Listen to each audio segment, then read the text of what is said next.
آج کل یہ بات کس قدر عام ہے اور اندھا دھند دہرائی جا رہی ہے کہ اگر ملک کی ترقی چاہتے ہو تو پھر عورتوں کو کام کرنا پڑے گا. کام سے اللہ نے روکا نہیں، کام کریں آپ، بیکاری اللہ کو پسند نہیں ہے. لیکن سوال یہ پیدا ہوتا ہے جب بھی کوئی ایسی بات کرتا ہے تو ہمیشہ میں یہ سوچتی ہوں کہ کیا اس ملک کے سارے مرد کام کرنا شروع ہو گئے کہ ان کی اب کمی ہو گئی ہے تو عورتوں کو گھسیٹا جا رہا ہے؟ نہیں. اور آپ نے دیکھا ہوگا کہ بسا اوقات عورتیں کام کر رہی ہوتی ہیں اور مرد گھر میں آرام کر رہے ہوتے ہیں، نشہ کر رہے ہوتے ہیں، اور جو کچھ بیچاری کھانے پینے کو کما کے لے جاتی ہیں وہ اس سے بھی وہ چھین کے غلط کام اس سے کرتے ہیں. یاد رکھیں کہ بنیادی طور پر عورت کی صلاحیت اور اہلیت کے ساتھ کام کرنے کی میں مخالف نہیں ہوں کہ اگر ایک عورت قابل ہے یا اس کے اندر اہلیت ہے یا وہ اپنی بنیادی ذمہ داریوں سے فارغ ہے، کام کرے. صحابیات میں مثالیں ملتی ہیں کام کی، کام کرنا منع نہیں، لیکن یہ نعرہ غلط ہے کہ جب تک عورت کام نہیں کرے گی اس وقت تک ترقی نہیں ہو سکتی. اب دیکھیں کہ ایک عورت جب کام کرتی ہے کسی بھی ادارے میں، مثلا عورتوں نے اور مردوں دونوں نے اپلائی کیا، عورت کو سلیکٹ کر لیا گیا، مردوں کو ریجیکٹ کر دیا گیا. مثلا ایک کیس ہے جس میں شوہر اور بیوی دونوں نے اپلائی کیا کہ اس میں بیوی کی سلیکشن ہو گئی اور شوہر ریجیکٹ قرار دیا گیا.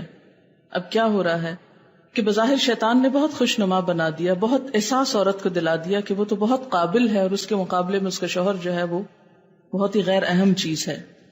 اب عورت دوہری ذمہ داری اٹھا رہی ہے، کام پر بھی جاتی ہے، گھر کا بھی سارا کام کرتی ہے، بچہ بھی جنم دے رہی ہے، شوہر فارغ گھر میں بیٹھا ہے، احساس کمتری کا شکار ہے، کام نہ ملنے کی وجہ سے ڈپریشن کا شکار ہے. اس سارے کا وبال کس پہ پڑے گا؟ کس کا بھلا ہوا؟ اس میں عورت کی کیا بھلائی ہے؟ کچھ بھی نہیں. لیکن ہم خوش ہیں. یہ بالکل ایگزیکٹ یہ بات مجھے اس وقت سمجھ آئی کہ جب میرے سامنے ایک کیس آیا. ایک خاتون تھی بہت پڑھی لکھی، شوہر ان کا اتنا پڑھا لکھا نہیں تھا، ہائیلی ایجوکیٹڈ اور بہت اچھے عہدے پہ فائز.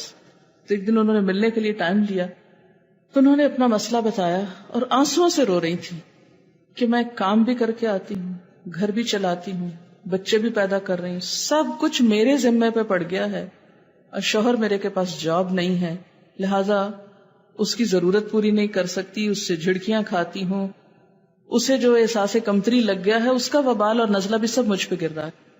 عورت اندر باہر دونوں طرف سے خوب پس رہی ہے. کہتی کہ کام چھوڑتی ہوں تو بچوں کو کون کھلائے، شوہر کے لیے کام ہے نہیں کوئی، مجھے بتائیں کہ میں کس طرح سانس لوں. اب دیکھیں نا، سب کچھ ایک کے اوپر پڑ گیا نا، اور جو دوسرے کو نہیں کام ملا اس کا بھی وبال اس پہ اور پڑ گیا، ایک اور مصیبت بھی. یہ کون سی آزادی ہے عورت کے لیے؟ یہ آزادی نہیں ہے، یہ عورت کے اوپر ظلم ہے، ظلم. اگر واقعی گھروں کا سکون چاہتے ہیں اور معاشرے میں خوشحالی چاہتے ہیں تو پہلے سب مردوں کو بھرتی کر لیں، اور جب وہ کم پڑ جائیں تو پھر اس کے بعد عورتوں کو بھی لے آئیں، کوئی حرج نہیں.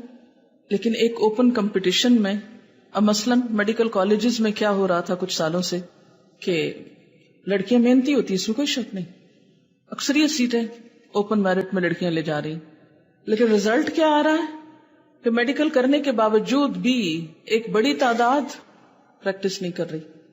کئی سالوں کی محنت بھی ضائع، حکومت کا پیسہ بھی ضائع، اور بے شمار علاقے ایسے کہ جہاں ڈاکٹرز نہیں. ہمارے اکثریت دیہاتی علاقوں میں ڈاکٹرز ہیں ہی نہیں. اب اگر جبرن ڈاکٹرز کو بھیجا جاتا ہے کہ جائیں کسی گاؤں میں رہیں، کسی ایسی آبادی میں رہیں، تو اس سے آپ دیکھیں کہ پھر عورت کتنی متاثر ہوتی.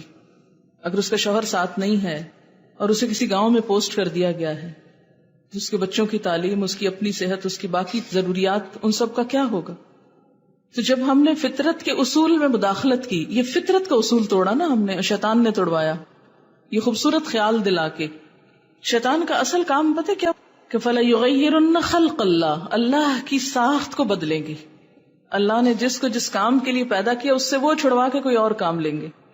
اب آپ دیکھیں، عورت بیچاری تو مرد کا ہر کام کرتی ہے، لیکن مرد عورت کی ذمہ داری نہیں بانٹتا. وہ نہ بچے پیدا کرتا ہے. عورت اگر پیدا کر کے اس کے حوالے بھی کرے تو وہ ان کو دو لگا کے پٹخا کے پھینکتا ہے کہ روتے ہیں، میں ان کو سنبھال نہیں سکتا، میں ان کی بیبی سٹنگ نہیں کر سکتا.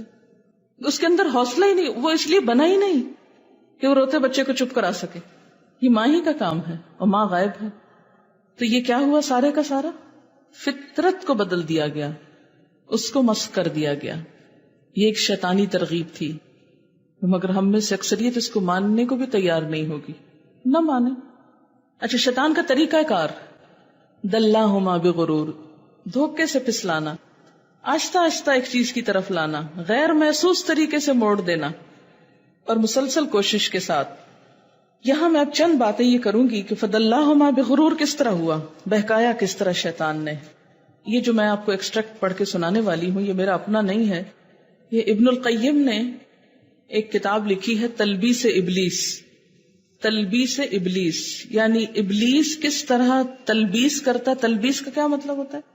شبہ میں ڈالتا ہے، وسوسے کیسے ڈالتا ہے، غلط کام کیسے کراتا ہے. اس کے سٹیپس انہوں نے بیان کیے اور بڑے ہی زبردست ہیں. ہر سٹیپ کے ساتھ ہم ذرا اپنے آپ کو جج کریں. یہ کتاب اردو میں بھی ترجمہ ہو چکا ہے، اگر کوئی پڑھنا چاہے تو بہت زبردست کتاب ہے. اس کا خلاصہ ہے ایک باب کا، ابلیس کس طرح انسان کو وسوسہ دیتا ہے، کس طرح اس کو پھسلاتا ہے، کس طرح دھوکے کے ساتھ اپنے ڈھب پہ لے جاتا ہے. سب سے پہلی کوشش اس کی یہ ہوتی ہے کہ انسان شرک یا کفر میں مبتلا ہو جائے، کیونکہ یہ اس کے لیے سب سے آسان راستہ ہے.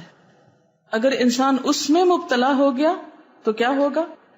انسان کے ہر نیک عمل خود بخود ضائع ہوتا چلا جائے گا. پھر اس کو فکر نہیں ہوتی کہ اب انسان نیکی کر رہا ہے یا بدی کر رہا ہے، بس شرک کر لیا اور اس سے بے فکر ہو گیا.